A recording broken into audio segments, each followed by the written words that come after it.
Happy Friday to you, Grace City. Did you know that this coming Sunday is May 1st?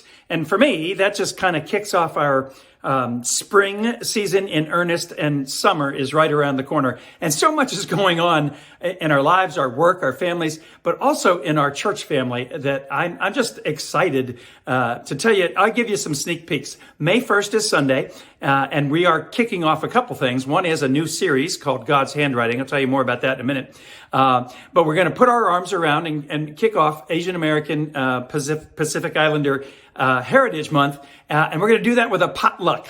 And the Asian American community has said, we want to celebrate that at Grace City by having everyone bring a dish that reflects their heritage. And we'll all just share that meal together on Sunday, May 1st. So that's going on right after church at 10 a.m., potluck right afterwards. At church, it's our first Sunday. We're going to celebrate the Lord's Supper too. So it is just a great Sunday of celebration and putting our arms around one another and reflecting on our heritage and all that God has made us to be through the history of our family. So can't wait for that. That's this coming Sunday. We're kicking off a series called God's Handwriting. And listen, you know about handwriting analysis. You can tell an awful lot about a person by looking at the way they dot their I's and cross their T's. And there is so much revealed in those very special chapters in the scripture where God writes.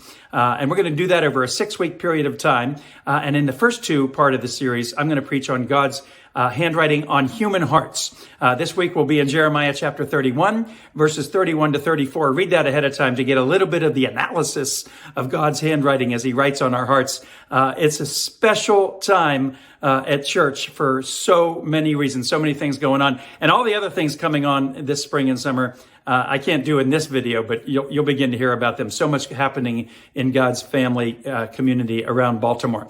So Jeremiah 31 this week. We'll be at the BMI. We're going to be indoors for communion, for church, for communion, for the potluck. And then we're going to be outdoors in the pavilion for the rest of the summer. So this week, indoors, outdoors the rest of the time. Can't wait to see you. Love this church. Love all that's going on, all that God is bringing to us and commissioning us to be his ambassadors in the city of Baltimore in this season. So can't wait. We'll share it all Sunday. See you at 10 a.m. at the BMI.